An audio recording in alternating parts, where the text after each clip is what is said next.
মাদ্রাসা শিক্ষা সফল হওয়ার 3 গুণ কওমি মাদ্রাসায় সন্তোষজনকভাবে পাওয়া যায়। কেন? মুহাম্মদুর রাসূলুল্লাহর লাঠি মুবারকের দাগের বরকতে।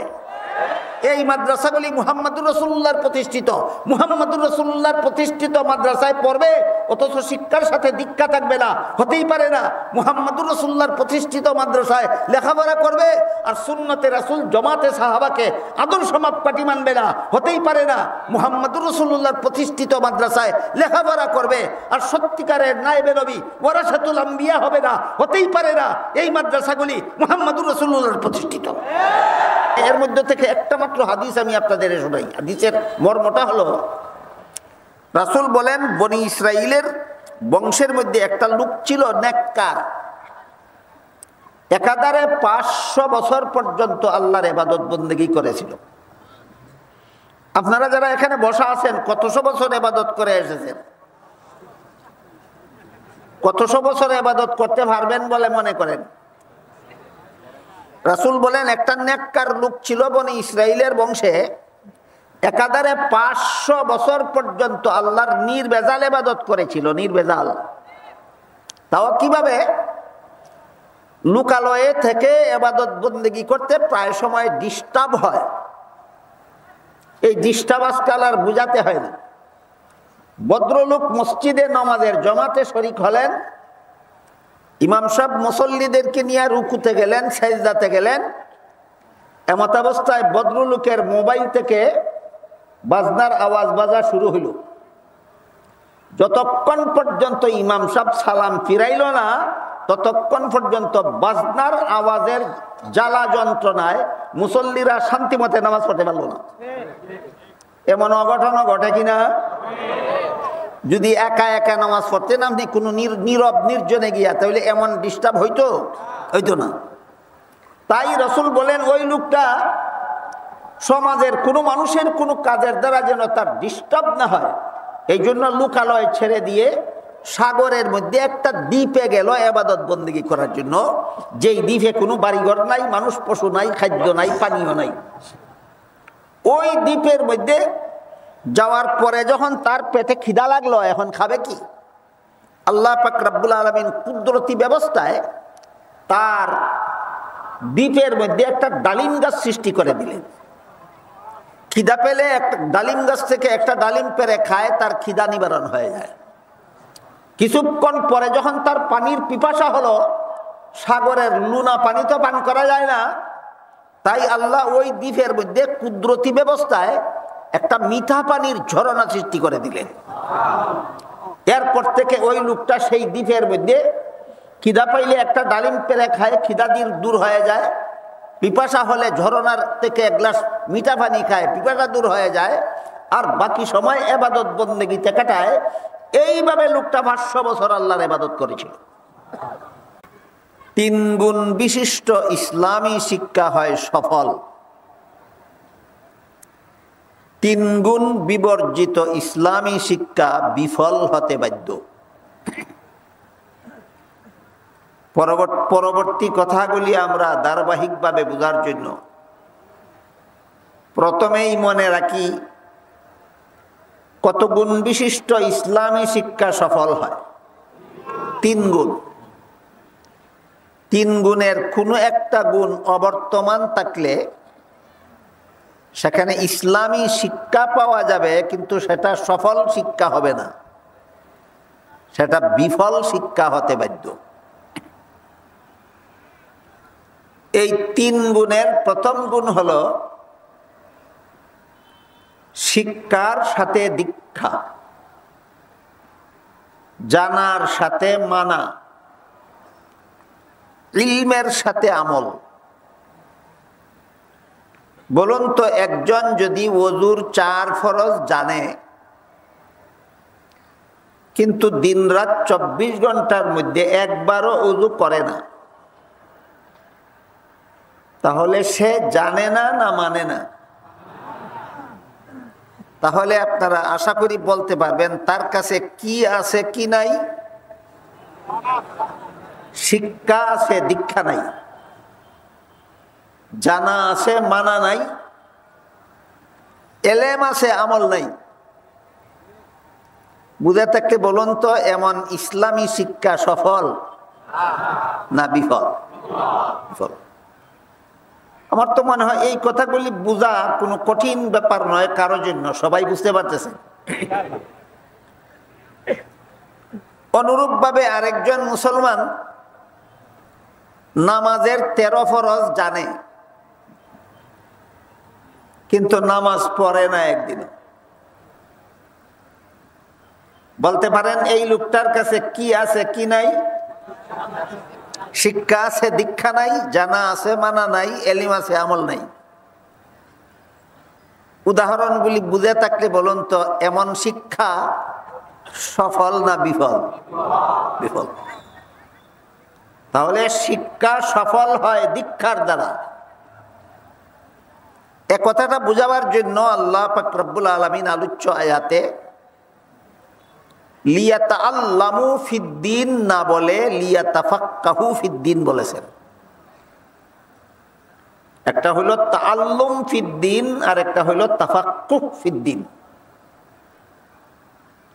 তাআল্লুম ফিদ্দীনের অর্থ হলো ইসলামকে জানা, তাফাক্কুহ ফিদ্দীনের অর্থ হলো ইসলামকে মানা। আল্লাহ বলেন, হে মুমিন মুসলমানেরা, তোমাদের সকলের পক্ষ থেকে কিছু লোক বের হয়ে যাও ইসলামকে জানার সাথে সাথে মানার জন্য।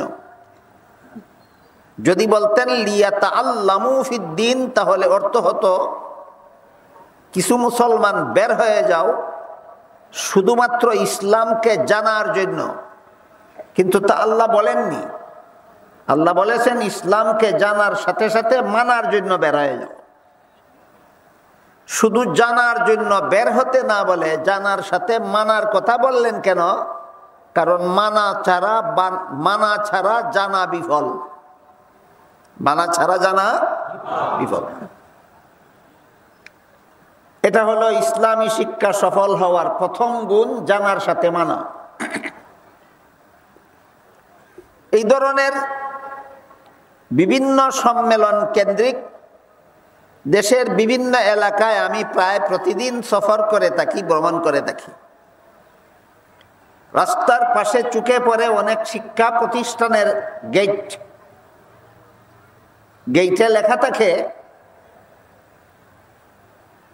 জ্ঞানের জন্য প্রবেশ করো, সেবার জন্য বের হও। বিভিন্ন শিক্ষা প্রতিষ্ঠানের গেইটে লেখা থাকে, জ্ঞানের জন্য প্রবেশ করো, সেবার জন্য বের হও।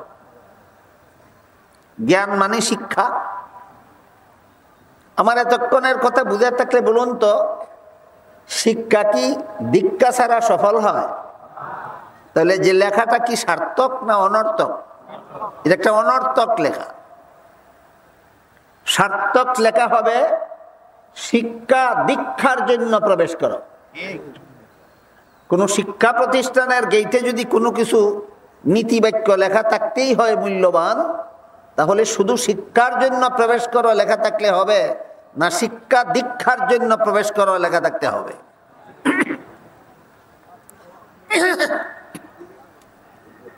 এই হলো ইসলামী শিক্ষা সফল হওয়ার একটা গুণ, শিক্ষার সাথে দীক্ষা। দ্বিতীয় গুণ হলো, এটা হলো ইসলামী শিক্ষার বৈশিষ্ট্য, শিক্ষার সাথে দীক্ষা। আর ইসলামী শিক্ষা সফল হওয়ার দ্বিতীয় গুণ হলো তার আদর্শ।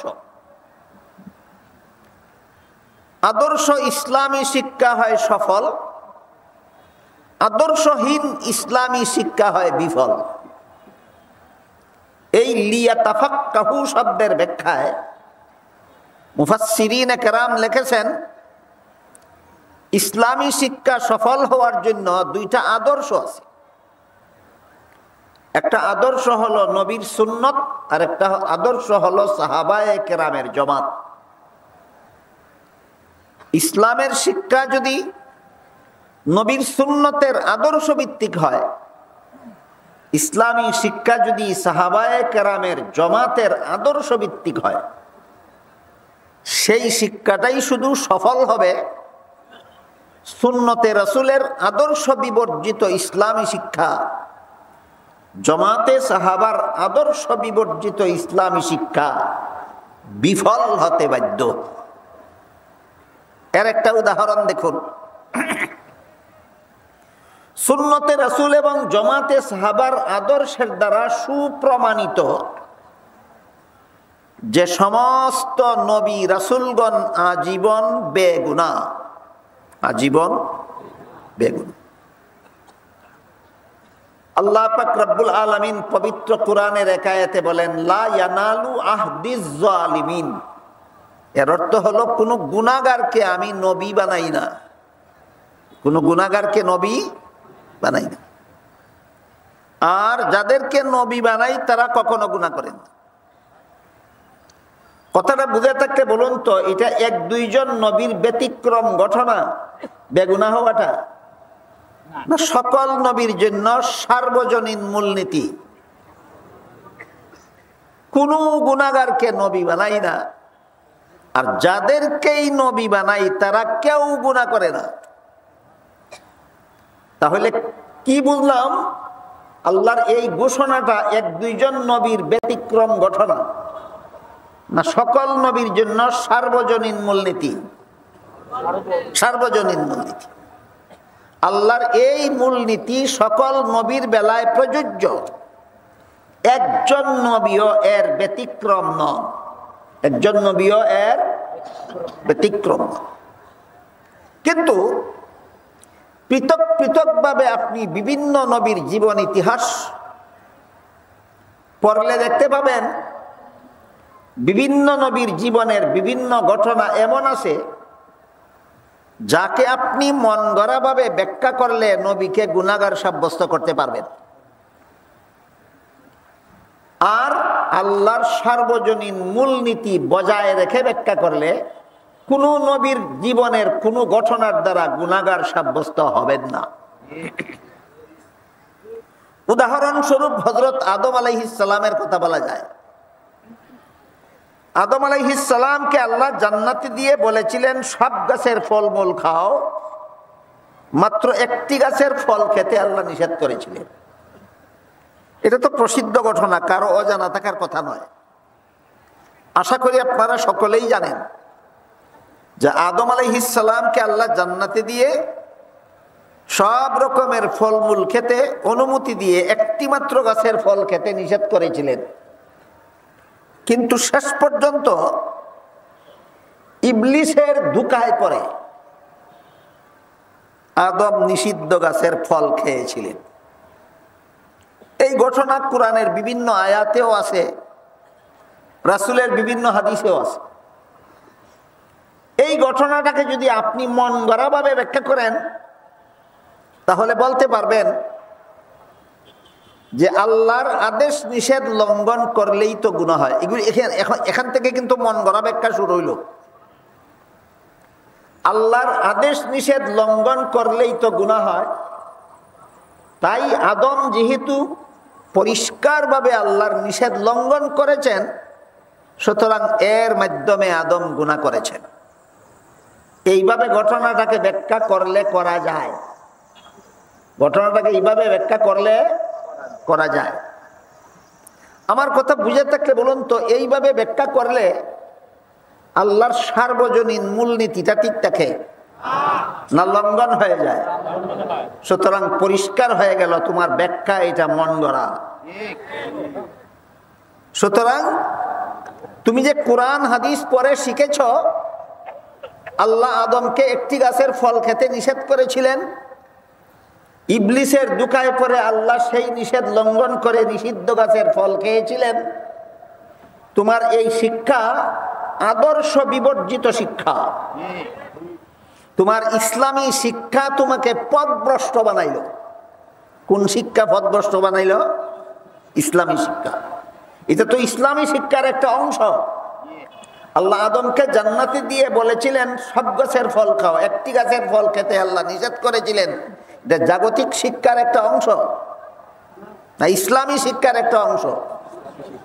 কিন্তু ইসলামী শিক্ষাটা যেহেতু আপনি আদর্শ বিবর্জিত ভাবে অর্জন করলেন, তাই আপনার এই ইসলামী শিক্ষার এই অংশ আপনাকে পথভ্রষ্ট হতে বাধ্য করলো।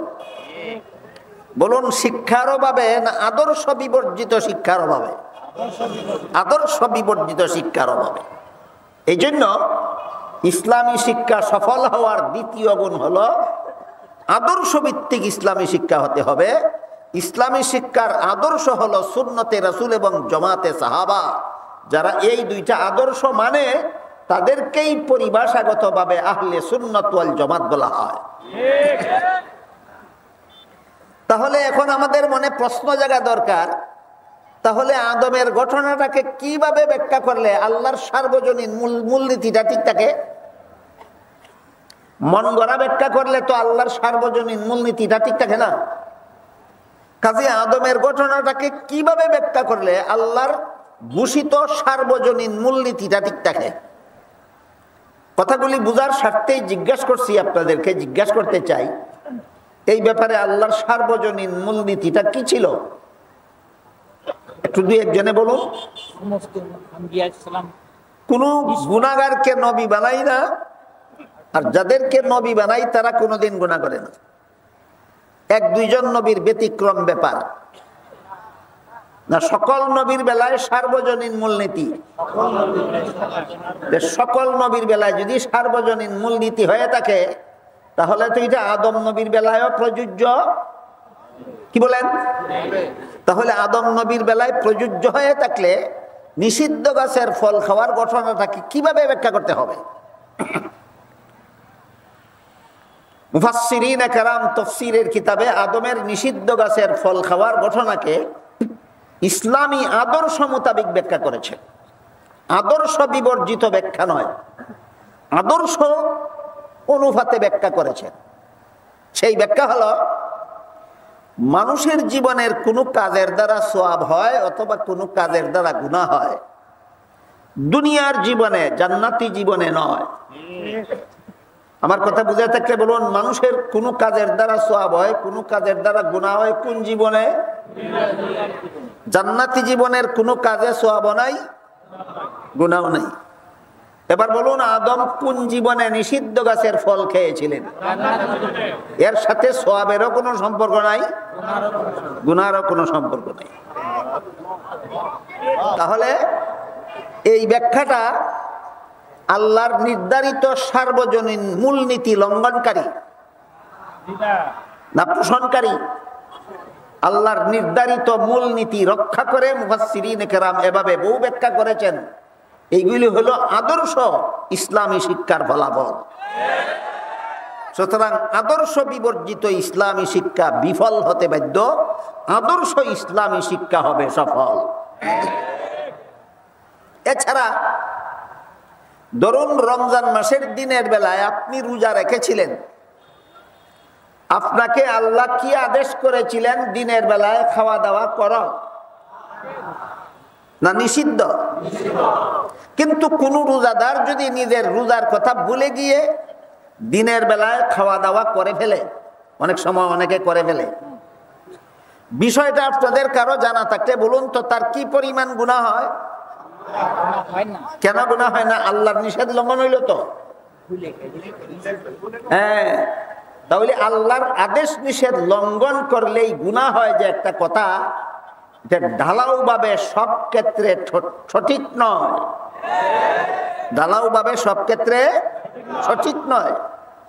তোমার মতো একজন সাধারণ আদম সন্তান, আল্লাহ নিষেধ করেছিলেন খাওয়া দাওয়া করতে, তুমি ভুলে খাওয়া দাওয়া করে ফেলেছো, কিন্তু আল্লাহ তোমাকে গুনাহগার সাব্যস্ত করেননি। ঠিক আদমের নিষিদ্ধ গাছের ফল খাওয়া সম্পর্কে আল্লাহ পরিষ্কার ভাষায় কোরআনে বলেছেন, নাসিয়া আদম, আদম ভুলে গেল, জেনে শুনেই নিষেধ লঙ্ঘন করলো না, ভুলে গেল। তুমি ভুলে গেলে গুনাহ হয় না, তোমার বাবার বাবার বাবা 14 গোষ্ঠীর বাবা আদম ভুলে গেলে গুনাহ হবে কেন?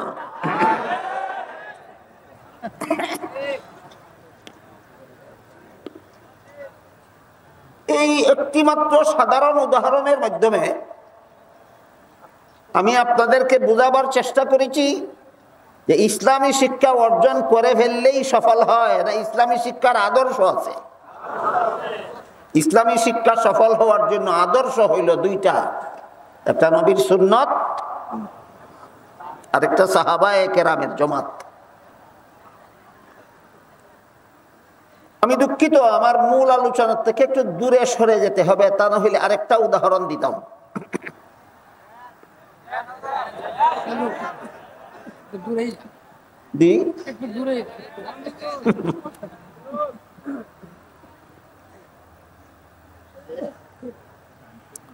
এই দুই আদর্শ ভিত্তিক মুসলমানের দলটার নাম আহলে সুন্নাত ওয়াল জামাত। দুই আদর্শ ভিত্তিক মুসলমানের দলটার নাম আহলে সুন্নাত ওয়াল জামাত। তবে স্মরণ রাখতে হবে, আমাদের সমাজে কিছু চরমপন্থী বেদাতি আছে। কি পন্থী? কি নাম? হ্যাঁ, কিছু চরমপন্থী বেদাতি আছে। এরাও নিজেদেরকে আহলে সুন্নাত ওয়াল জামাত বলে প্রচার করে। এটা ধোঁকা ছাড়া আর কিছু নয়। বেদাতীদের মুখে আহলে সুন্নাত ওয়াল জামাত দাবি ধোঁকা ছাড়া আর কিছু নয়। যেমন কাদিয়ানীরা নিজেদের দলের নাম দিয়েছে আহমদিয়া মুসলিম জামাত। মুসলিম জামাত অর্থ মুসলমানের দল। আপনারাই বলুন, কাদিয়ানীরা কি মুসলমানের দল?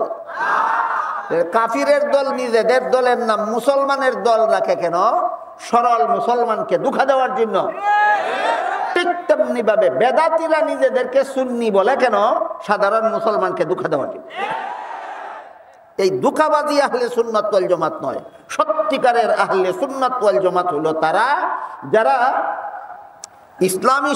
আমার ইসলামী শিক্ষা সফল না বিফল, আমার ঈমান আকীদা শুদ্ধ না ভুল, আমার আমল শুদ্ধ না ভুল, আমার ইলম শুদ্ধ না ভুল, এটা যাচাইয়ের জন্য সুন্নতে রাসূল আর জামাতে সাহাবাকে মাপকাঠি রূপে গ্রহণ করে একমাত্র তারাই সত্যিকারের আহলে সুন্নাত ওয়াল জামাত।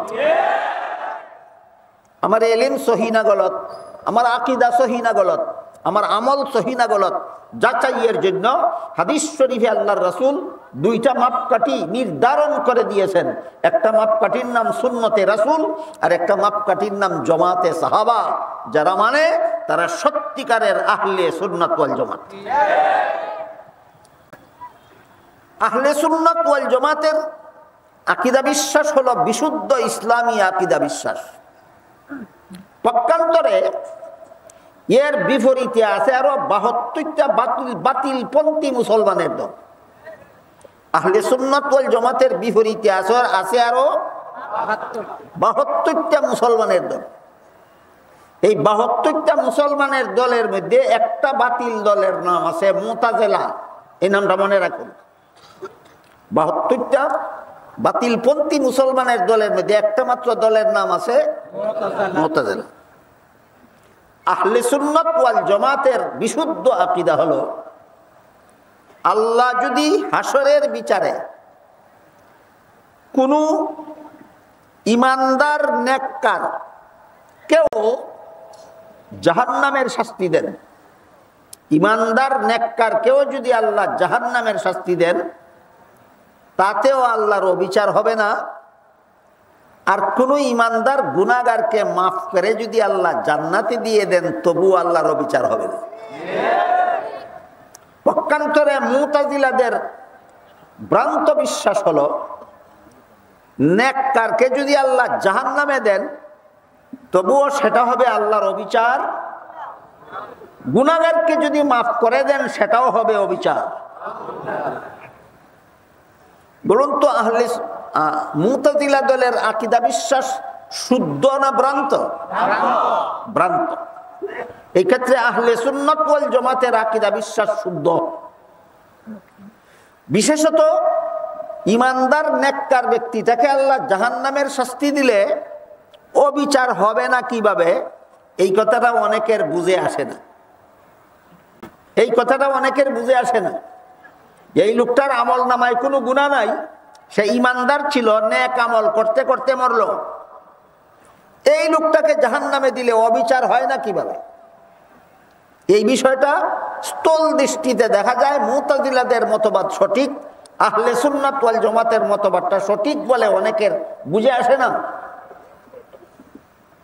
কঠিন মনে হয় না? আল্লাহর রাসূল সাল্লাল্লাহু আলাইহি ওয়াসাল্লাম বড় চমৎকার উদাহরণের মাধ্যমে এই কঠিন বিষয়টা সহজ করে বুঝিয়ে দিয়েছেন। এর মধ্যে থেকে একটা মাত্র হাদিস আমি আপনাদের শোনাই। হাদিসের মর্মটা হলো, রাসূল বলেন, বনি ইসরাইলের বংশের মধ্যে একটা লোক ছিল নেককার, একাধারে 500 বছর পর্যন্ত আল্লাহর ইবাদত বন্দেগী করেছিল। আপনারা যারা এখানে বসা আছেন, কতশো বছর ইবাদত করে এসেছেন? কতশো বছর ইবাদত করতে পারবেন বলে মনে করেন? রাসূল বলেন, একটা নেককার লোক ছিল বনি ইসরাইলের বংশে, একাধারে 500 বছর পর্যন্ত আল্লাহর নির্ভেজাল ইবাদত করেছিল। নির্ভেজাল তাও কিভাবে? লোকালয়ে থেকে ইবাদত বন্দেগী করতে প্রায় সময় ডিস্টার্ব হয়। এই ডিস্টার্ব আজকাল আর বুঝাতে হয় না। ভদ্রলোক মসজিদে নামাজের জমাতে শরীক হলেন, ইমাম সাহেব মুসল্লিদেরকে নিয়ে রুকুতে গেলেন, সেজদাতে গেলেন, এমত অবস্থায় ভদ্রলোকের মোবাইল থেকে বাজনার আওয়াজ বাজা শুরু হইল। যতক্ষণ পর্যন্ত ইমাম সাহেব সালাম ফিরাইল না, ততক্ষণ পর্যন্ত বাজনার আওয়াজের জ্বালা যন্ত্রণায় মুসল্লিরা শান্তি মতে নামাজ পড়তে পারল না। এমন অঘটন ঘটে কিনা? যদি একা একা নামাজ পড়তেন আপনি কোনো নীরব নির্জনে গিয়া, তাহলে এমন ডিস্টার্ব হইতো না। তাই রাসূল বলেন, ওই লোকটা সমাজের কোনো মানুষের কোনো কাজের দ্বারা যেন তার ডিস্টার্ব না হয়, এই জন্য লোকালয় ছেড়ে দিয়ে সাগরের মধ্যে একটা দ্বীপে গেল ইবাদত বন্দেগী করার জন্য, যেই দ্বীপে কোনো বাড়িঘর নাই, মানুষ পশু নাই, খাদ্য নাই, পানীয় নাই। ওই দ্বীপের মধ্যে যাওয়ার পরে যখন তার পেটে খিদা লাগলো, এখন খাবে কি? আল্লাহ পাক রব্বুল আলামিন কুদরতি ব্যবস্থায় তার দ্বীপের মধ্যে একটা ডালিম গাছ সৃষ্টি করে দিলেন। খিদা পেলে একটা ডালিম গাছ থেকে একটা ডালিম পেরে খায়, তার খিদা নিবারণ হয়ে যায়। কিছুক্ষণ পরে যখন তার পানির পিপাসা হলো, সাগরের লুনা পানি তো পান করা যায় না, তাই আল্লাহ ওই দ্বীপের মধ্যে কুদরতি ব্যবস্থায় একটা মিঠা পানির ঝরনা সৃষ্টি করে দিলেন। এরপর থেকে ওই লোকটা সেই দ্বীপের মধ্যে খিদা পাইলে একটা ডালিম পেরে খায়, খিদা দূর হয়ে যায়। পিপাসা হলে ঝরনার থেকে এক গ্লাস মিঠা পানি খায়, পিপাসা দূর হয়ে যায়, আর বাকি সময় ইবাদত বন্দেগীতে কাটায়। এইভাবে লোকটা 500 বছর আল্লাহর ইবাদত করেছিল। মরণের আগে সে আল্লাহর কাছে দোয়া করেছিল, হে আল্লাহ, আমার জীবনের শেষ সেজদার মধ্যে যেন আমার মরণ হয়, আর মরণের পরে আমার লাশ যেন মাটি খাইতে না পারে, আমার লাশটা যেন কিয়ামত পর্যন্ত সেজদার মধ্যেই থাকে। তার দোয়াও আল্লাহ কবুল করেছেন। আল্লাহ রাসূল বলেন, তার দোয়াও আল্লাহ কবুল করেছেন। জীবনের শেষ সেজদার মধ্যেই তার মরণ হয়েছে, লাশটা সেজদার মধ্যেই আছে। কিয়ামতের দিন সেজদার থেকে জীবিত হয়ে হাসরের মাঠে দাঁড়াবে। রাসূল বলেন, এই লোকটা, বলুন তো আপনারা ঘটনা বুঝে থাকলে, কতদিন ইবাদত করেছিল? 500 বছর।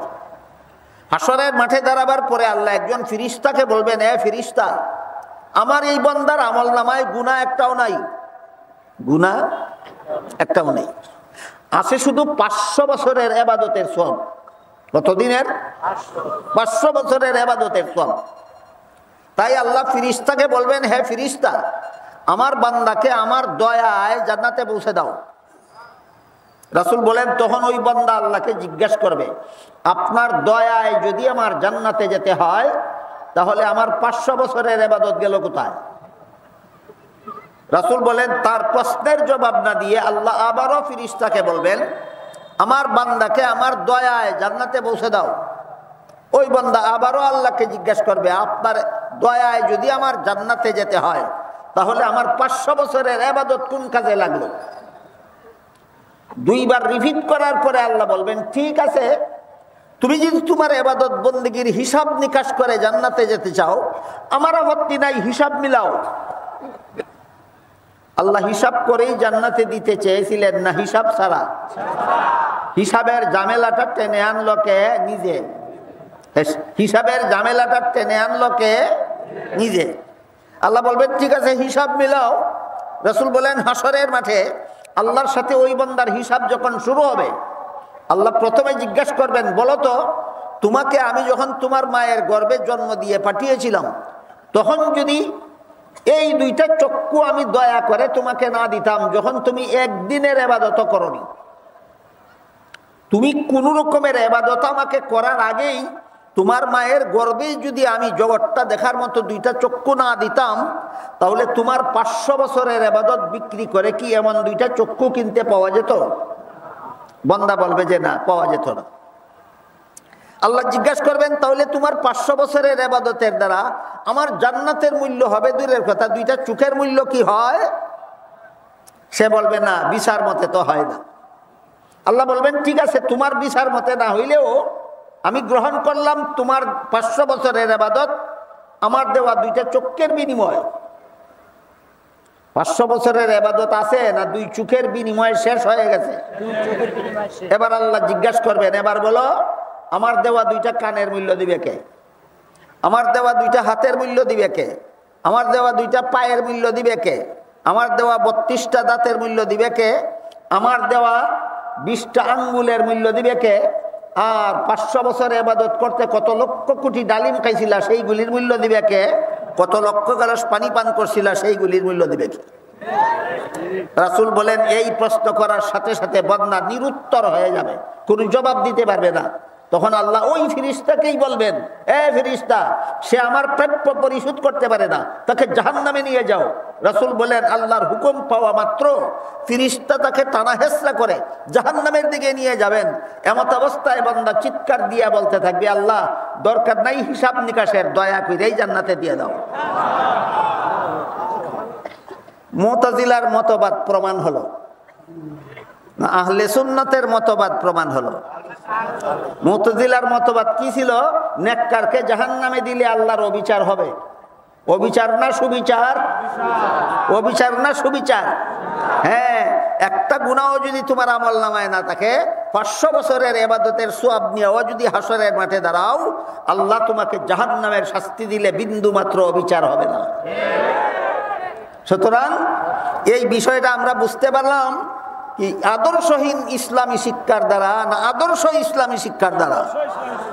এই জন্য বলেছিলাম আল্লাহ পাক রব্বুল আলামিন আমাদের আলোচ্য আয়াতে ইসলামী শিক্ষা সফল হওয়ার 3 গুণ উল্লেখ করে দিয়েছেন। একটা হলো বৈশিষ্ট্য, একটা হলো আদর্শ, একটা হলো উদ্দেশ্য। ইসলামী শিক্ষা সফল হওয়ার গুণ 3টার শিরোনাম: বৈশিষ্ট্য, আদর্শ, উদ্দেশ্য। সফল ইসলামী শিক্ষার বৈশিষ্ট্য হলো শিক্ষার সাথে দীক্ষা। সফল ইসলামী শিক্ষার আদর্শ হলো সুন্নতে রাসূল এবং জামাতে সাহাবা। আর ইসলামী শিক্ষার উদ্দেশ্য হলো ইনজারে কওম, গোটা মানব জাতিকে জাহান্নাম থেকে বাঁচার পথ দেখাবার মতো একদল সত্যিকারের নায়েবে নবী ওয়ারাসাতুল আম্বিয়া তৈরি করা। এই ইসলামী শিক্ষা সফল হওয়ার উদ্দেশ্য। ইসলামী শিক্ষা সফল হওয়ার উদ্দেশ্য এমন একদল মাদ্রাসা শিক্ষিত তৈরি করা, যারা আলেম হওয়ার সাথে সাথে ডাক্তারও হবেন। এটা আল্লাহ বলছেন, এটা ইসলামী শিক্ষার উদ্দেশ্য। যারা আলেম হওয়ার সাথে সাথে ইঞ্জিনিয়ারও হবেন, আল্লাহ বলছেন এটা ইসলামী শিক্ষার উদ্দেশ্য। আজকাল এমন উদার মনোভাবের লোকের অভাব নাই, যারা বলে উভয় শিক্ষার সমন্বয় সাধন করা দরকার। কিভাবে? বলে মাদ্রাসাত পড়ে আপনি আলেম হয়েছেন, মাদ্রাসাত পড়ে একজন ডাক্তারও হতে হবে, মাদ্রাসায় পরে একজন ইঞ্জিনিয়ারও হতে হবে, তখন উভয় শিক্ষার সমন্বয় সাধন হবে। আমি একটু সময়ের জন্য মেনে নিলাম, আমরা মাদ্রাসায় পড়াই, একজন ছাত্রদেরকে আলেম বানাই, আর একটু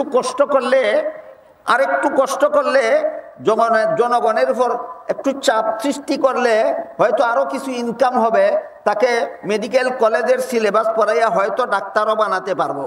কিন্তু তোমরা যারা এমন প্রস্তাব করো, তোমাদেরকে বলতে চাই, ঠিক আছে, আমাদের এখানে মাদ্রাসায় লেখাপড়া করে আলেমও হবে, ডাক্তারও হবে, আর তোমাদের মেডিকেল কলেজে যারা লেখাপড়া করে এরা যেন ডাক্তারও হয়, মুহাদ্দিসও হয়। নাকি সমন্বয় একতরফা? এইটা সমন্বয় একতরফা হয় না সমন্বয় উভয় পক্ষে হতে হবে? আমরা কষ্ট করলে ডাক্তার বানাতে পারবো, কিন্তু তোমরা 7 বার মরণ বরণ করে 7 বার জিন্দা হইলেও MBBS ডাক্তারকে মুহাদ্দিস বানাতে পারবা না। কাজেই মূর্খের মতো প্রস্তাব করলে হবে না, বুঝে শুনে প্রস্তাব করতে হবে। কেমন প্রস্তাব করতে হবে? বুঝে শুনে। সমন্বয় সাধনের যুক্তি নির্ভর প্রস্তাব হইল, মাদ্রাসায় যারা লেখাপড়া করে আল্লাহ বলেছেন এরা যেন ডাক্তার হয়, ইঞ্জিনিয়ার হয়, না এরা যেন মানব জাতিকে জাহান্নাম থেকে বাঁচার পথ প্রদর্শনকারী হয়। মানব জাতিকে জাহান্নাম থেকে বাঁচাবার মতো পথ প্রদর্শনকারী হওয়া মাদ্রাসা শিক্ষার উদ্দেশ্য। এটা ডাক্তার হওয়া মাদ্রাসা শিক্ষার উদ্দেশ্য নয়, ইঞ্জিনিয়ার হওয়া মাদ্রাসা শিক্ষার উদ্দেশ্য নয়। তবে আপনাদের মাদ্রাসায় লেখাপড়া করে আলেম হবেন, আপনি জাতিকে জাহান্নাম থেকে বাঁচার পথ দেখাবেন। সংসারে চলাফেরা করতে, দুনিয়াতে জীবনযাপন করতে কিছু জাগতিক শিক্ষার প্রাথমিক অংশটুকু যদি আপনি না শিখেন, তাহলে আপনি একটা লেখা পড়তে যদি না পারেন, আপনি যদি একটা ঔষধের নাম পড়তে না পারেন, আপনি যদি সাধারণ যোগ বিয়োগ অঙ্ক না জানেন, দুনিয়াতে চলা আপনার জন্য অসম্ভব হয়ে যাবে। এই জন্য বাংলাদেশের কওমি মাদ্রাসাগুলিতে একদিকে সুযোগ্য আলেম হওয়ার মতো সিলেবাস আছে, অপরদিকে সরকারি প্রাইমারি স্কুলে যে পরিমাণ জাগতিক শিক্ষা আছে সবটুকু মাদ্রাসার কওমি মাদ্রাসার প্রাথমিক বিভাগে আছে।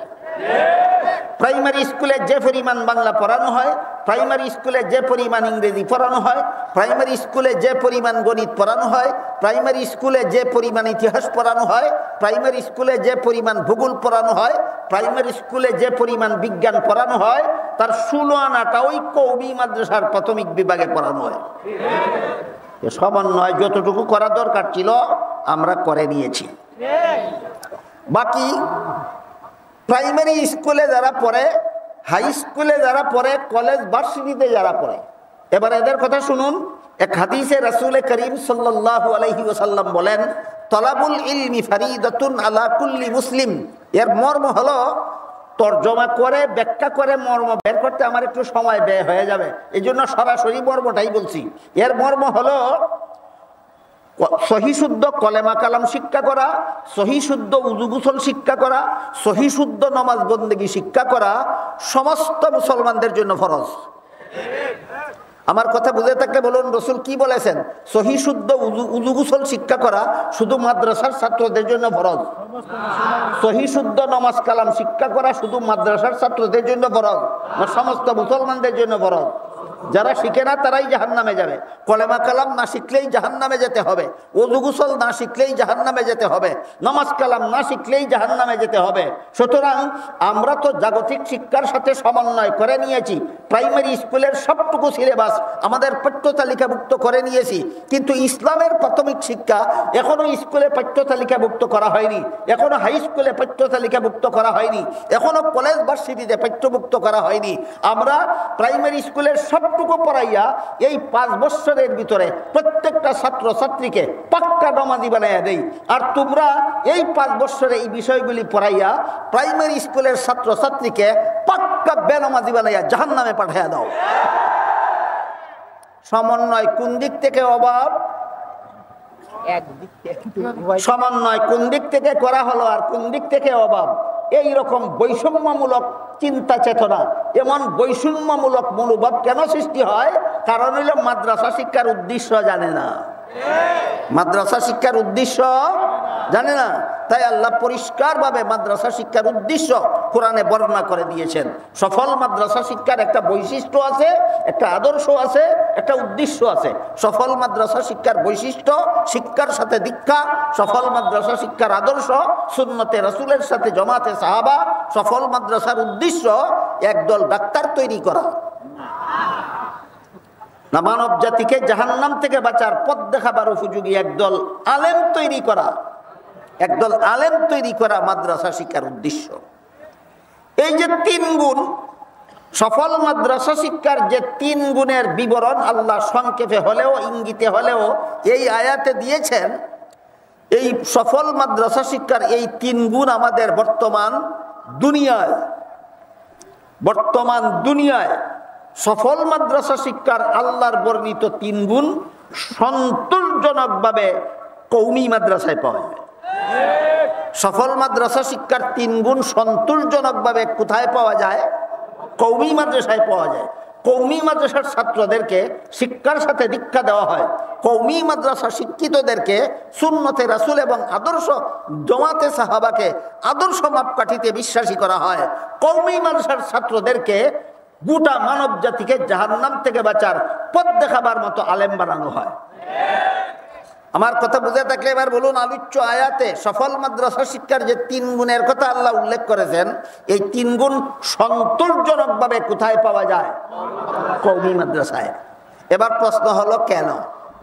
এই কেনর জবাব যদি আমি অতি সংক্ষেপে দেই তাহলে এমন এক প্রশ্ন জাগবে যেই প্রশ্নের জবাবে আমার মূল আলোচ্য বিষয় আপনাদের সামনে তুলে ধরতে হবে। তাই এই কেনর সংক্ষিপ্ত জবাব হলো, আল্লাহর নির্ধারিত সফল মাদ্রাসা শিক্ষার 3 গুণ কওমি মাদ্রাসায় সন্তোষজনকভাবে পাওয়া যায় কেন, এই প্রশ্নের সংক্ষিপ্ত জবাব হলো, কওমি মাদ্রাসাগুলি মুহাম্মাদুর রাসূলুল্লাহর প্রতিষ্ঠিত মাদ্রাসা। কওমি মাদ্রাসাগুলি মুহাম্মাদুর রাসূলুল্লাহর প্রতিষ্ঠিত মাদ্রাসা। কিন্তু এখানে প্রশ্ন জাগে, মুহাম্মাদুর রাসূলুল্লাহ সাল্লাল্লাহু আলাইহি ওয়াসাল্লাম দুনিয়ার থেকে বিদায় হয়ে গেছেন প্রায় ১৫০০ বছর আগে, আর সমস্ত কওমি মাদ্রাসার প্রথম মাদ্রাসা, সমস্ত কওমি মাদ্রাসার প্রধান মাদ্রাসা, সমস্ত কওমি মাদ্রাসার মডেল দারুল উলুম দেওবন্দ মাদ্রাসা প্রতিষ্ঠিত হয়েছে মাত্র প্রায় ১৫০ বছর আগে। রসুল দুনিয়ার থেকে বিদায় হয়ে গেছেন ১৫০০ বছর আগে, আর সর্বপ্রথম কওমি মাদ্রাসা প্রতিষ্ঠা হয়েছে মাত্র ১৫০ বছর আগে। যে নবী ১৫০০ বছর আগে দুনিয়ার থেকে বিদায় হয়ে গেলেন, এই নবী ১৫০ বছর আগে আবার দুনিয়াতে কখন আসলেন? কওমি মাদ্রাসা প্রতিষ্ঠার জন্য। প্রশ্নটা জাগে কিনা?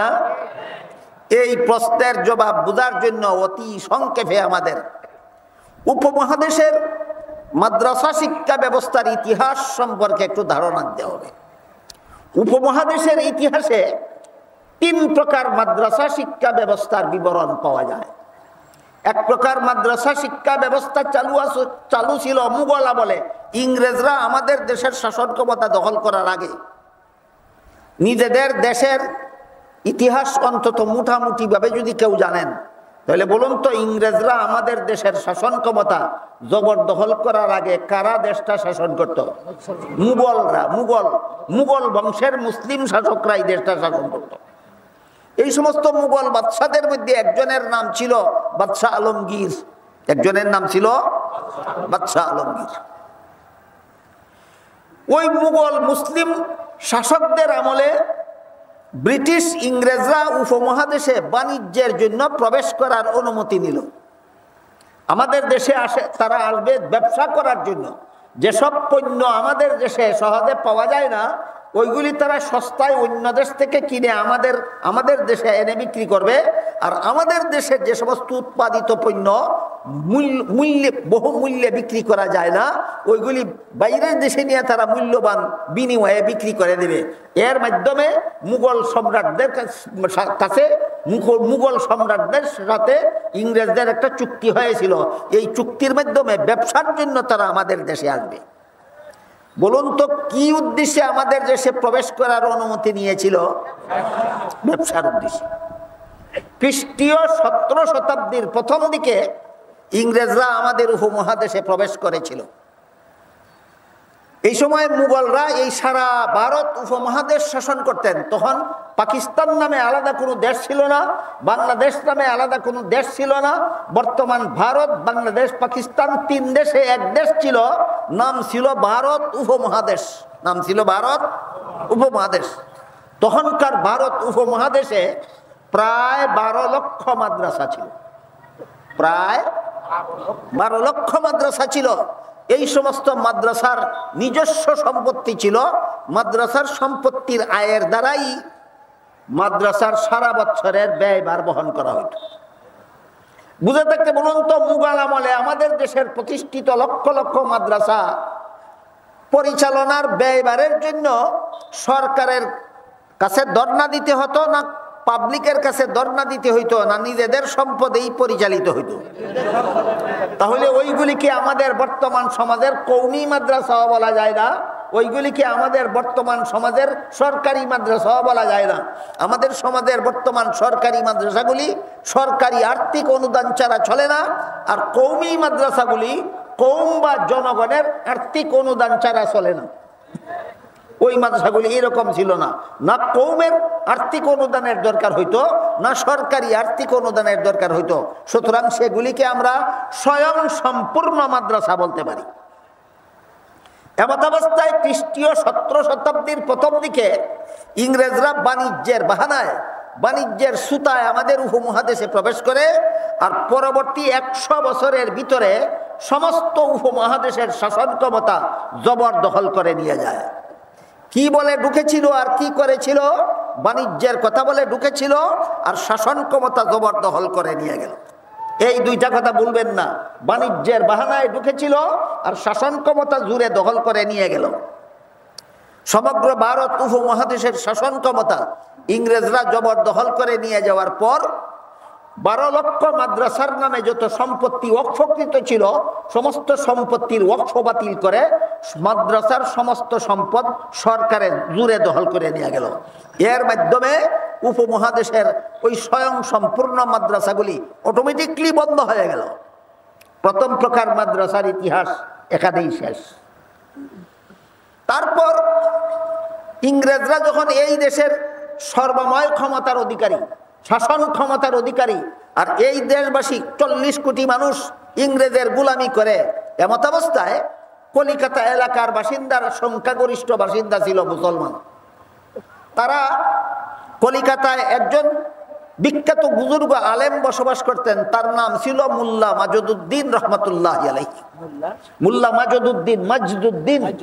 মুল্লা মাজুদ্দিনের মাধ্যমে কলিকাতা এলাকার মুসলমানেরা ইংরেজ সরকারের কাছে একটা দরখাস্ত করলো যে তোমরা আমাদের লক্ষ লক্ষ মাদ্রাসা বন্ধ করে দেওয়ার কারণে মুসলমানদের ইসলামী শিক্ষা বন্ধ হয়ে গেছে, অন্তত কলিকাতা শহরে ইংরেজ সরকারের খরচে একটা মাদ্রাসা প্রতিষ্ঠা করে দাও, যেন সরকারি খরচে পরিচালিত হয়।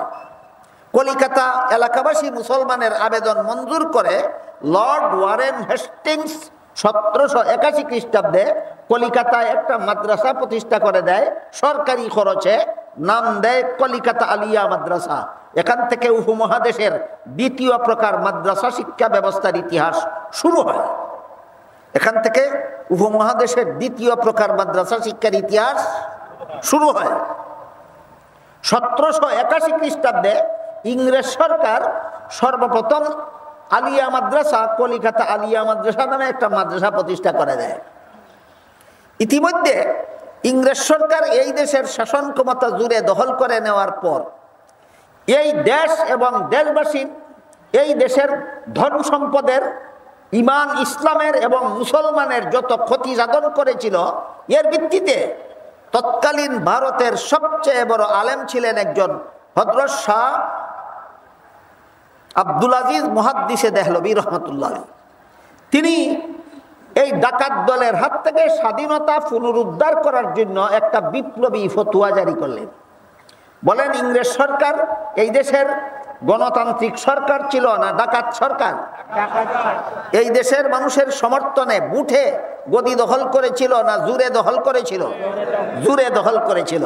এই জন্য ডাকাত দলের হাত থেকে আমাদের দেশের স্বাধীনতা আবার পুনরুদ্ধার করার জন্য তৎকালীন উপমহাদেশের সবচেয়ে বড় আলেম শাহ আব্দুল আজিজ মুহাদ্দিসে দেহলভী একটা ফতোয়া জারি করলেন। ইতিহাসের পাতায় এটাকে বিপ্লবী ফতোয়া নামে আখ্যায়িত করা হয়েছে। ফতোয়াটা এই ছিল, এই ইংরেজ ডাকাতদের হাত থেকে দেশের স্বাধীনতা উদ্ধারের জন্য উপমহাদেশের সমস্ত মুসলমানদের জন্য মুক্তিযুদ্ধে ঝাঁপিয়ে পড়া ফরজ। মুক্তিযুদ্ধে ঝাঁপিয়ে পড়া ফরজ। সাথে সাথে তিনি উল্লেখ করে দিলেন, একটা মুসলমানের জন্য মুক্তিযুদ্ধে অংশগ্রহণ না করে বেঁচে থাকা হালাল হবে না। একটা মুসলমানের জন্য ইংরেজ সরকারের বিরুদ্ধে মুক্তিযুদ্ধে অংশগ্রহণ না করে বেঁচে থাকা হালাল হবে না। তখনকার উপমহাদেশের লোক সংখ্যা ছিল 40 কোটি, তোর মধ্যে মুসলমানের লোক সংখ্যা ছিল 10 কোটি।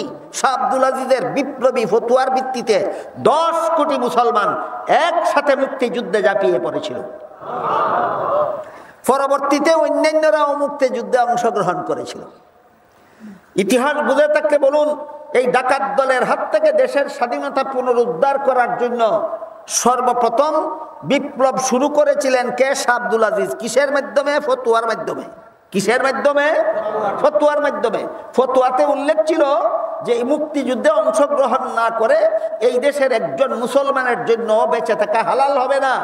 এই ফতুয়ার ভিত্তিতে 10 কোটি মুসলমানের 10 কোটি সবাই একসাথে মুক্তিযুদ্ধে ঝাঁপিয়ে পড়েছিল।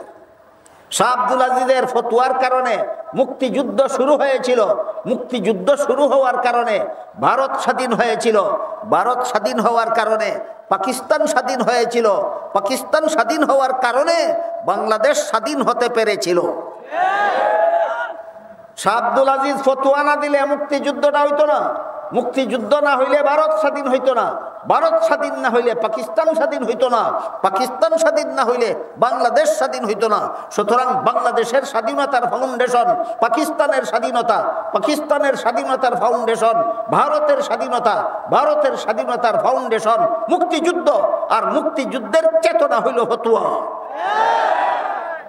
আজকাল অনেকের মুখে একটা শব্দ শুনতে পাওয়া যায়, মুক্তিযুদ্ধের চেতনা, মুক্তিযুদ্ধের চেতনা। আমি এদেরকে জিজ্ঞাসা করতে চাই, মুক্তিযুদ্ধের চেতনা বলতে তোমরা কি নিজেরাই কি বুঝো? আমাদের এই কি বুঝাতে চাও?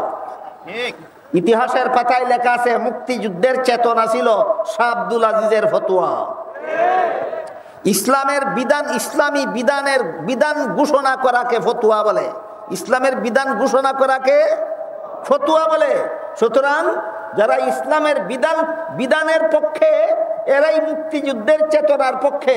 যারা ইসলামী বিধানের বিরুদ্ধে সাম্প্রদায়িকতার দোহাই তুলে এখানে নানা ধর্মের জগা খিচুড়ি মার্কা ধর্ম ব্যবস্থা চালু করতে চায়, এরাই মুক্তিযুদ্ধের চেতনা বিরোধী। শাহ আব্দুল আজিজের ফতুয়ার ভিত্তিতে 10 কোটি মুসলমান একসাথে মুক্তিযুদ্ধে ঝাঁপিয়ে পড়ে। এই সুযোগে ইংরেজদের প্রতিষ্ঠিত কলিকাতা আলিয়া মাদ্রাসা পড়ুয়া ছাত্র শিক্ষকরাও মুক্তিযুদ্ধে অংশগ্রহণ করল। কলিকাতা আলিয়া মাদ্রাসা ইংরেজ সরকারের প্রতিষ্ঠিত, সরকারের খরচে পরিচালিত মাদ্রাসায় পড়ে আর সরকারের বিরুদ্ধে যুদ্ধ করে। এটা কি সরকারের পক্ষে সহ্য করা সম্ভব? সরকারের পক্ষে সহ্য করা সম্ভব নয়। তখন সরকার, ইংরেজ সরকার তাদের নিজেদের প্রতিষ্ঠিত কলিকাতা আলিয়া মাদ্রাসাকে 12টা বাজাবার জন্য বহুমুখী চক্রান্ত অবলম্বন করেছিল। এর মধ্যে একটা চক্রান্ত ছিল, কলিকাতা আলিয়া মাদ্রাসা প্রতিষ্ঠা করার পর থেকে একাধারে 26 জন প্রিন্সিপাল নিযুক্ত করেছিল খ্রিস্টান। বলুন, মাদ্রাসা খ্রিস্ট ধর্ম শিক্ষা প্রতিষ্ঠান না ইসলাম ধর্ম শিক্ষা প্রতিষ্ঠান? এটার প্রথম প্রিন্সিপাল যদি খ্রিস্টান হয়, দ্বিতীয় প্রিন্সিপাল যদি খ্রিস্টান হয়, তৃতীয় প্রিন্সিপাল যদি খ্রিস্টান হয়, চতুর্থ প্রিন্সিপাল যদি খ্রিস্টান হয়, এভাবে 26 জন প্রিন্সিপাল যদি একটা মাদ্রাসার খ্রিস্টান প্রিন্সিপাল হয়, তাহলে মাদ্রাসা শিক্ষার 12টা বাজতে আর কত বাকি থাকে? 2 নম্বর ব্যবস্থা গ্রহণ করেছিল, কলিকাতা আলিয়া মাদ্রাসার সিলেবাস থেকে হাদিসের কিতাব রহিত করে দিয়েছিল, তাফসীরের কিতাব রহিত করে দিয়েছিল। হাদিস এবং মাদ্রাসা শিক্ষার মূল বিষয় তো 2টা, হাদিস আর তাফসীর, আর বাকি সবগুলি তো আনুষঙ্গিক। মাদ্রাসা শিক্ষার মূল বিষয় 2টা, হাদিস আর তাফসীর। এই 2টাই রহিত করে দিল। এর মানে হইল যে প্রাণহীন একটা দেহে পরিণত করে দিল। 3 নম্বরে কলিকাতা মাদ্রাসা আলিয়া মাদ্রাসাকে ধ্বংস করার জন্য ইংরেজ সরকার 3 নম্বর যে ব্যবস্থা গ্রহণ করেছিল সেটা হলো সরকারিভাবে আইন পাশ করে নিল, যারা আরবি ভাষার মাধ্যমে লেখাপড়া করবে, যারা ফার্সি ভাষার মাধ্যমে লেখাপড়া করবে, যারা উর্দু ভাষার মাধ্যমে লেখাপড়া করবে, যারা বাংলা ভাষার মাধ্যমে লেখাপড়া করবে, এদেরকে সরকার অশিক্ষিত গণ্য করবে। শুধুমাত্র ইংরেজি ভাষার মাধ্যমে লেখাপড়া করলেই সরকার এদেরকে শিক্ষিত গণ্য করবে। এই আইন পাশ করার মাধ্যমে কলিকাতা আলিয়া মাদ্রাসা পড়ুয়া আলেমদেরকেও মূর্খ সাব্যস্ত করে দিল। শাহ আব্দুল আজিজের ফতুয়ার ভিত্তিতে 10 কোটি মুসলমান একসাথে মুক্তিযুদ্ধে ঝাঁপিয়ে পড়ার কারণে ইংরেজ সরকারের টনক নড়ে গেল। 1863 খ্রিস্টাব্দে ওই 7 সমুদ্র 13 নদীর ওই পারে ইংল্যান্ডে ওই ব্রিটিশ ইংরেজরা একটা পরামর্শ সভা করলো যে ভারতে আমাদের বিরুদ্ধে যে বিদ্রোহ দেখা দিয়েছে, এই বিদ্রোহ দমনের ব্যবস্থা কি। সেই সম্মেলনে তারা সিদ্ধান্ত করলো যে মুসলমানেরা কোরআন শিখে আলেম হয়, আর আলিমের ফতুয়া মতো মুসলমান আমাদের বিরুদ্ধে মুক্তিযুদ্ধ করে। সুতরাং মুক্তিযুদ্ধ বানচাল করতে হলে দুইটা জিনিস ধ্বংস করতে হবে। একটা হলো যে কোরআন শিখে মুসলমান আলেম হয়, এই কোরআন ধ্বংস করতে হবে। আর একটা হলো যারা কোরআন শিখে আলেম হয়ে গেছে, এদেরকে ধ্বংস করে ফেলতে হবে যদি উপমহাদেশের মুক্তিযুদ্ধ ধ্বংস করতে হয়। এই সিদ্ধান্ত নিল ইংরেজরা 1863 খ্রিস্টাব্দে। সিদ্ধান্ত নিয়ে পরবর্তী 3 বছরের ভিতরে লক্ষ লক্ষ কোরআন শরীফের এডিশন আগুন দিয়ে জ্বালিয়ে দিল। আর এই 3 বছরের ভিতরে 14,000 উলামায়ে কেরামকে ফাঁসি কাস্টে ঝুলিয়ে দিল। চিন্তা করে দেখুন, একটা দেশের মধ্যে যদি লক্ষ লক্ষ কোরআন শরীফের এডিশন আগুন দিয়ে জ্বালিয়ে দেওয়া হয়, আর 14,000 আলেমকে যদি ফাঁসি কাস্টে ঝুলিয়ে দেওয়া হয়, তাহলে এই দেশে ইসলাম এবং মুসলমানের ভবিষ্যৎটা কি হতে পারে।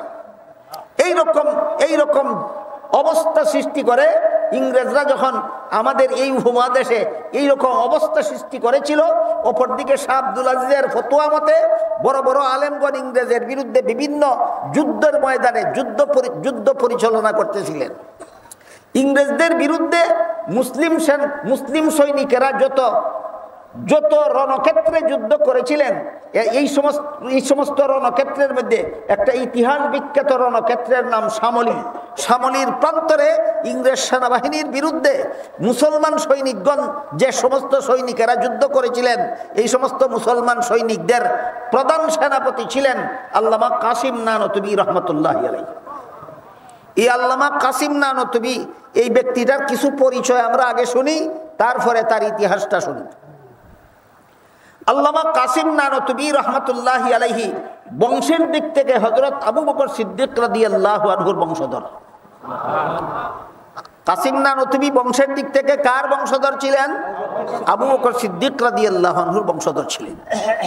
কাসিম নানতুবির শিক্ষাগত দিক থেকে তিনি মাওলানা মামলুক আলীর ছাত্র ছিলেন।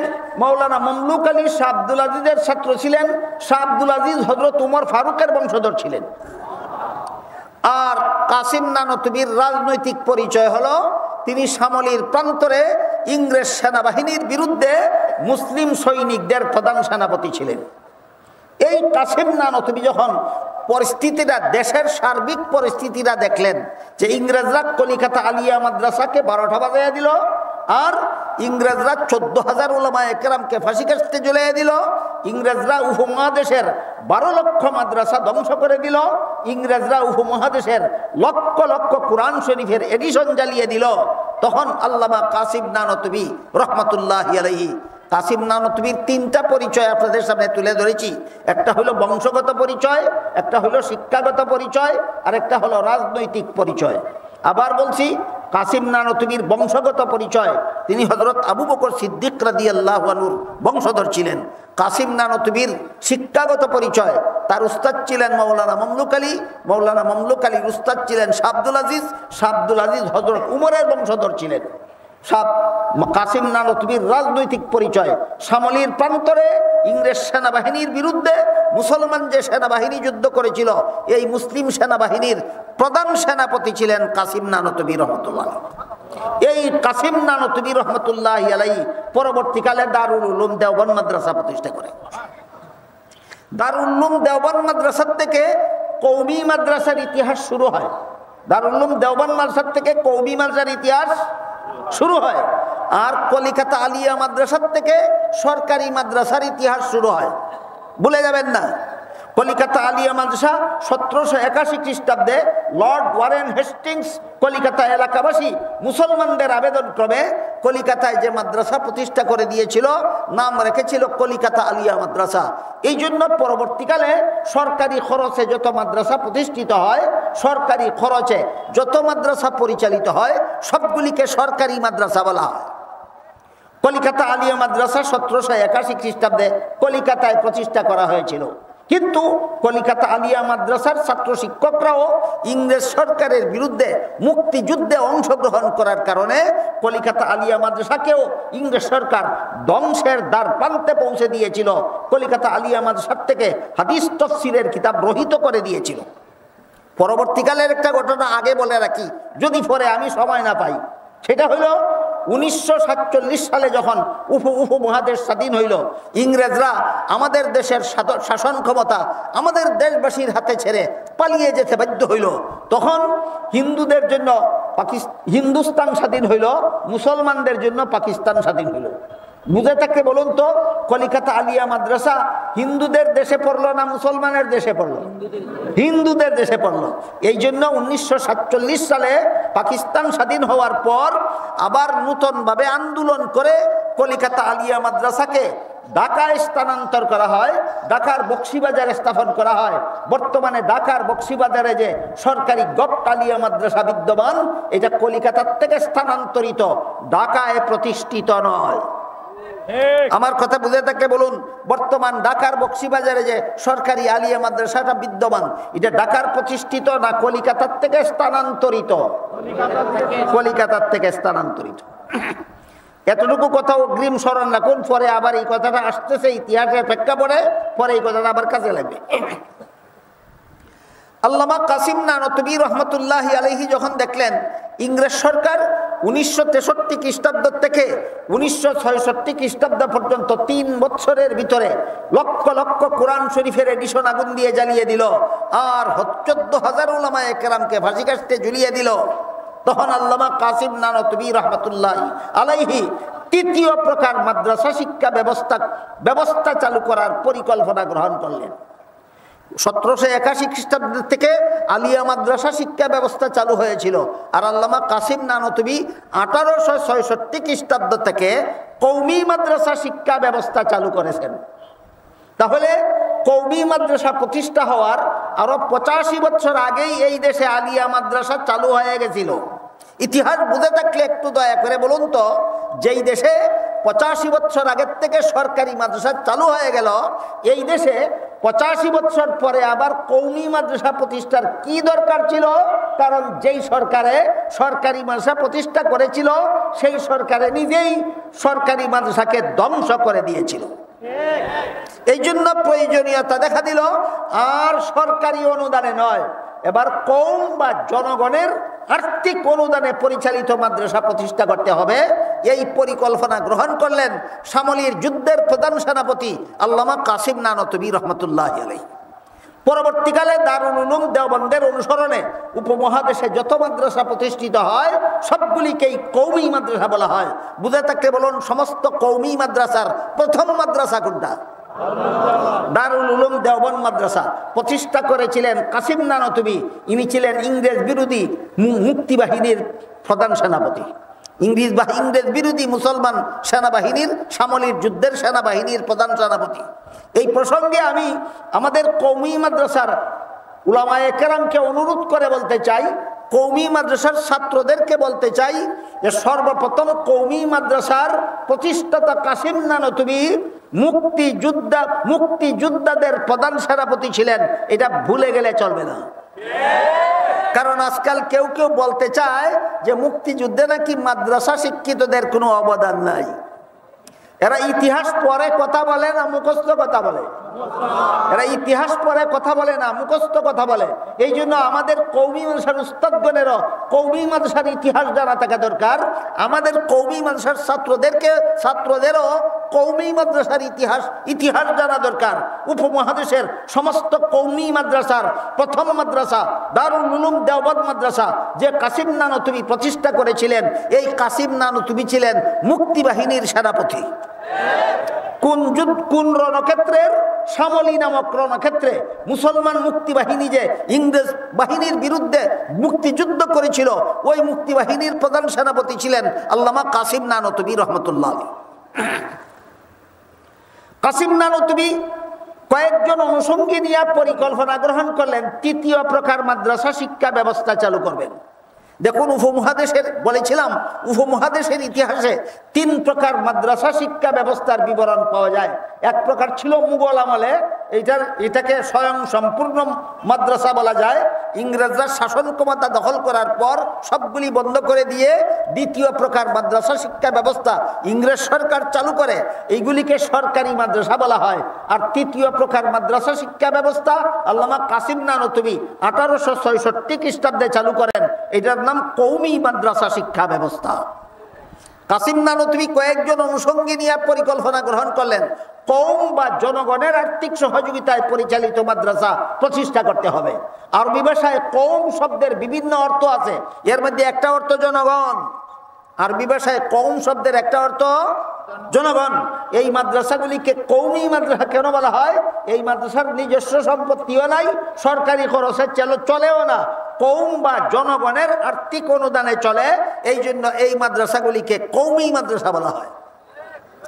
আল্লামা কাসিম নানতুবি রহমতুল্লাহি আলাইহি যাদেরকে নিয়ে পরিকল্পনা গ্রহণ করেছিলেন তাদের মধ্যে একজনের নাম ছিল মাওলানা রফিউদ্দিন রহমতুল্লাহি আলাইহি। মাওলানা রফিউদ্দিন রহমতুল্লাহি আলাইহি স্বপ্নে দেখেন মুহাম্মাদুর রাসূলুল্লাহ সাল্লাল্লাহু আলাইহি ওয়াসাল্লাম নিজের হাতের লাঠি মুবারক দ্বারা ভারতের উত্তর প্রদেশের দেওবন্দ নামক জনপদের এক জায়গায় রেখা টেনে দিয়ে বললেন, তোমাদের পরিকল্পিত মাদ্রাসার ঘর আমার অঙ্কিত রেখায় রেখায় নির্মাণ করবা। এটা তো গেল স্বপ্নের ঘটনা। ঘুম ভাঙ্গার পরে বাস্তবেও সেই রেখা বিদ্যমান পাওয়া গেল। আল্লাহর রসুলের স্বপ্ন যুগে যে রেখা টেনে দিয়েছিলেন নিজের হাতের লাঠি মুবারক দ্বারা, ঘুম ভাঙ্গার পরে বাস্তবেও সেই রেখা বিদ্যমান পাওয়া গেল এবং সেই রেখায় রেখায় উপমহাদেশের সর্বপ্রথম কওমি মাদ্রাসা দারুল উলুম দেওবন্দ মাদ্রাসার গড় নির্মাণ করা হলো। তারই অনুসরণে বর্তমানে উপমহাদেশে হাজার হাজার লক্ষ লক্ষ কওমি মাদ্রাসা প্রতিষ্ঠিত হয়েছে। এই জন্য বলেছিলাম মাদ্রাসা শিক্ষা সফল হওয়ার 3 গুণ সন্তোষজনকভাবে কওমি মাদ্রাসায় পাওয়া যায়। কেন? কারণ কওমি মাদ্রাসা মুহাম্মাদুর রাসূলুল্লাহর প্রতিষ্ঠিত মাদ্রাসা। কারো মনে প্রশ্ন থাকতে পারে যে সত্য যুগে রসুল লাঠি মুবারকের দ্বারা রেখা টেনে দিয়েছিলেন, ঘুম ভাঙ্গার পরে সেই রেখা বিদ্যমান পাওয়া গেছিল, সেই রেখায় রেখায় সর্বপ্রথম কওমি মাদ্রাসা দারুল উলুম দেওবন্দের ঘর নির্মাণ করা হয়েছিল। এই সমস্ত কথার কি কোনো ঐতিহাসিক ভিত্তি আছে? এই প্রশ্ন জাগতে পারে। হ্যাঁ, ঐতিহাসিক ভিত্তি আছে। কয়েক হাজার পৃষ্ঠা বিশিষ্ট উর্দু ভাষায় লিখিত একটা ইতিহাস গ্রন্থের নাম তারিখে দারুল উলুম দেওবন্দ। বাংলাদেশ ইসলামিক ফাউন্ডেশনের পক্ষ থেকে এর বাংলা অনুবাদ প্রকাশিত হয়েছে। বাংলাটার কথা কেন বলি? যারা উর্দু ভাষা বুঝেন না তারা বাংলাটা পরে যেন দেখতে পারেন। বাংলাদেশ ইসলামিক ফাউন্ডেশনের পক্ষ থেকে তারিখে দারুল উলুম দেওবন্দের বঙ্গানুবাদ প্রকাশিত হয়েছে। সেই অনুদিত বাংলা গ্রন্থের নাম দারুল উলুম দেওবন্দের ইতিহাস।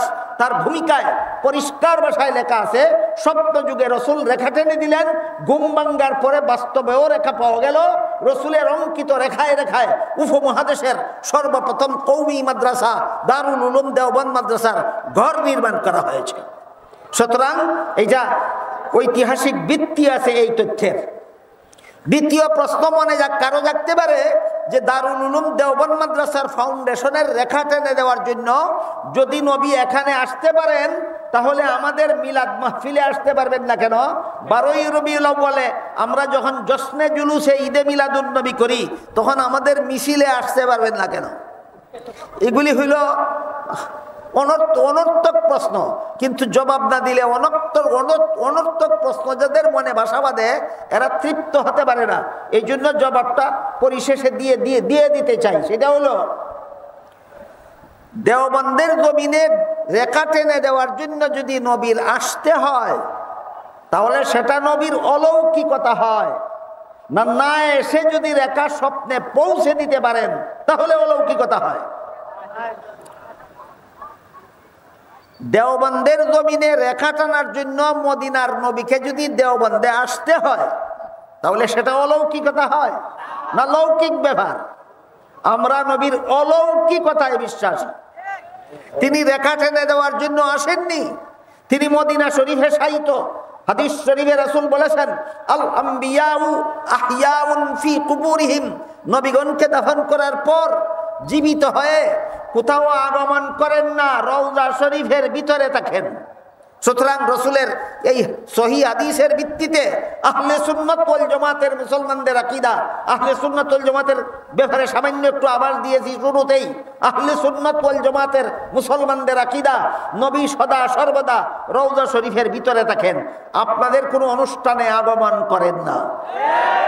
কাজেই দেওবন্দেও রেখা টেনে দেওয়ার জন্য আগমন করেননি, তোমাদের মিলাদ মাহফিলেও আগমন করেন না, তোমাদের জশ্নে জুলুসেও আগমন করেন না। প্রশ্ন জাগতে পারে, তাহলে মদিনা শরীফে শুয়ে থেকে দেওবন্দের মাটিতে রেখাটা পৌঁছাবেন কিভাবে? আগেই বলেছি এটা লৌকিক নয়, অলৌকিক। লৌকিক না অলৌকিক? এরকম একটা অলৌকিক প্রমাণ শুনুন, আশা করি আপনারা শুনে থাকবেন আগেও। আমাদের নবী দুনিয়ার থেকে বিদায় হওয়ার আগে, আমাদের নবীর ওফাতের আগে, ইন্তেকালের আগে একদিন জবালে আবি কুবাইসের উপর দাঁড়িয়ে আকাশের চন্দ্রকে আঙ্গুল দ্বারা ইশারা করেছিলেন, চন্দ্র দুই টুকরা হয়ে গিয়েছিল। আজকে নতুন শুনেছেন না আরো কখনো শুনেছেন? তারপরে আবার জোড়া লেগেছিল। ঘটনা বুঝে থাকলে বলুন, চন্দ্রে গিয়ে নবী চন্দ্রকে দুই টুকরা করেছিলেন না দুনিয়ার জমিনে দাঁড়িয়ে? যেই নবী দুনিয়ার জমিনে দাঁড়িয়ে আঙ্গুল দ্বারা ইশারা করলে আকাশের চন্দ্র দুই টুকরা হয়, আকাশের চন্দ্র দুই টুকরা হয়। শুধু তাই নয়, আরো কিছু কথা আছে। আমি খুব ক্লান্ত এবং সময়ও আমার হাতে নাই, তবু একটু আভাস দিচ্ছি। চন্দ্র বিজয়ের অভিযানে যে সমস্ত আধুনিক বিজ্ঞানীরা অভিযান চালিয়েছিলেন, তাদের মধ্যে যিনি সর্বপ্রথম সাফল্য লাভ করেছিলেন তার নাম ছিল আমেরিকার সেরা বিজ্ঞানী নীল আর্মস্ট্রং। বলুন, চন্দ্র বিজয়ের অভিযানে সর্বপ্রথম সাফল্য লাভকারী বিজ্ঞানীর নাম কি ছিল? Neil Armstrong. নীল আর্মস্ট্রং চন্দ্রে অবতরণ করেছেন, চন্দ্রে অবস্থান করেছেন, অনেক কিছু গবেষণা করেছেন। তারপরে পৃথিবীতে ফিরে এসে দুনিয়ার মানুষকে চন্দ্র সম্পর্কে 3টা রিপোর্ট দিয়েছেন। দুনিয়ার মানুষকে চন্দ্র সম্পর্কে নীল আর্মস্ট্রং কতটা রিপোর্ট দিয়েছেন? 3টা। 1 নম্বর, চন্দ্রের জগতে অক্সিজেনের লেশ মাত্র নাই, সুতরাং পৃথিবীর কোনো মানুষ চন্দ্রে গিয়া কখনো বসবাস করতে পারবে না। একটা রিপোর্ট। অক্সিজেনের লেশ মাত্র নাই, অক্সিজেন ছাড়া মানুষ বাঁচে না। এটা আর এক আলোচ্য বিষয়, আধুনিক বিজ্ঞানের আলোচ্য বিষয়, আমি আজকে সেদিকে যাচ্ছি না। নীল আর্মস্ট্রং আমাদেরকে বলে দিলেন চন্দ্রের জগতে অক্সিজেনের লেশ মাত্র নাই, সুতরাং পৃথিবীর কোনো মানুষ চন্দ্রে গিয়ে বসবাস করতে পারবে না। 2 নম্বর রিপোর্ট দিলেন চন্দ্রের ভূমিতে উর্বরতার লেশ মাত্র নাই, সুতরাং কোনোদিন চন্দ্রে কোনো ফসল ফলানো যাবে না। 3 নম্বর রিপোর্ট দিলেন, আমি চন্দ্রে থাকাকালে দেখলাম চন্দ্রের এক প্রান্ত থেকে অপর প্রান্ত পর্যন্ত একটা কালো রেখা বিদ্যমান। চন্দ্রের মধ্যে কালো রেখা কেন সৃষ্টি হলো, কখন সৃষ্টি হলো, এই নিয়ে যদি চন্দ্রে বসে বসে গবেষণা করতে থাকি, পৃথিবীর থেকে সাথে নিয়ে যাওয়া অক্সিজেন ফুরিয়ে যাবে, আমি জীবিত ফিরে আসতে পারবো না। এই জন্য সেখানে বসে গবেষণা করিনি, সেই চন্দ্রের কালো রেখার থেকে কিছু পদার্থ নিয়ে আমেরিকায় ফিরে আসলাম। আমেরিকার বৈজ্ঞানিক গবেষণাগারে বসে বসে দীর্ঘ 6 মাস গবেষণা করলাম। গবেষণার ফলে আমার কাছে ধরা পড়লো আজ থেকে 1300 অথবা 1400 বছর পূর্বে চন্দ্র 2 টুকরা হইয়া জোড়া লাগছিল, এই জন্য রেখার সৃষ্টি হয়েছে। কোরআনের কথার সাথে হাদিসের কথার সাথে বিজ্ঞানের কথার মিল পাওয়া গেল কিনা? মিল পাওয়া গেল। বুঝে থাকতে এবার বলুন, নীল আর্মস্ট্রংয়ের উক্তি মতে, তথ্য মতে চন্দ্রে কালো রেখার সৃষ্টি হয়েছিল কেন? আল্লাহর রসুলের আঙ্গুলের ইশারায় 2 টুকরা হইয়া জোড়া লাগছিল, এই জন্য। সুতরাং কোরআনের কথা, হাদিসের কথা, বিজ্ঞানের কথা, 3 কথার সমন্বয় হইল মুহাম্মদুর রাসূলুল্লাহ দুনিয়ার জমিনে দাঁড়িয়ে আঙ্গুল দিয়ে ইশারা করেছিলেন, এই জন্য চন্দ্র 2 টুকরা হইয়া জোড়া লেগেছিল। জিজ্ঞাসা করি, চন্দ্রে গিয়ে নবী চন্দ্র 2 টুকরা করেছিলেন না দুনিয়ার জমিনে দাঁড়িয়ে? যে নবী দুনিয়ার জমিনে দাঁড়িয়ে আঙ্গুল দ্বারা ইশারা করলে চন্দ্র 2 টুকরা হইয়া জোড়া লাগে, আবার কালো রেখার সৃষ্টি হতে পারে, সেই নবী রওজা শরীফে শুয়ে শুয়ে আঙ্গুল দ্বারা ইশারা করলে দেওবন্দের জমিনে রেখা সৃষ্টি হতে পারে না। সুতরাং এটা দলিল সমৃদ্ধ কথা। এই জন্য বলেছিলাম মাদ্রাসা শিক্ষা সফল হওয়ার 3 গুণ কওমি মাদ্রাসায় সন্তোষজনকভাবে পাওয়া যায় কেন? মুহাম্মদুর রাসূলুল্লাহর লাঠি মুবারকের দাগের বরকতে। এই মাদ্রাসাগুলি মুহাম্মদুর রাসূলুল্লাহর প্রতিষ্ঠিত, মুহাম্মদুর রাসূলুল্লাহর প্রতিষ্ঠিত মাদ্রাসায় পড়বে অথচ শিক্ষার সাথে দীক্ষা থাকবে না, হতেই পারে না। মুহাম্মদুর রাসূলুল্লাহর প্রতিষ্ঠিত মাদ্রাসায় লেখাপড়া করবে আর সুন্নতে রাসূল জামাতে সাহাবাকে আদর্শ মাপকাঠি মানবে না, হতেই পারে না। মুহাম্মদুর রাসূলুল্লাহর প্রতিষ্ঠিত মাদ্রাসায় লেখাপড়া করবে আর সত্যিকারের নায়েবে নবী ওয়ারাসাতুল আম্বিয়া হবে না, হতেই পারে না। এই মাদ্রাসাগুলি মুহাম্মদুর রাসূলুল্লাহর প্রতিষ্ঠিত। আল্লাহ আপনাদের আমাদের সবাইকে উপমহাদেশের মাদ্রাসা শিক্ষার ইতিহাস থেকে শিক্ষা যথাযথ শিক্ষা গ্রহণ করার সৌভাগ্য দান করুন। সবাই বলুন আমিন। সুবহান রাব্বিকা রাব্বিল ইজ্জাতি আম্মা ইয়াসিফুন ওয়া সালামুন আলাল মুরসালিন ওয়ালহামদুলিল্লাহি রাব্বিল আলামিন।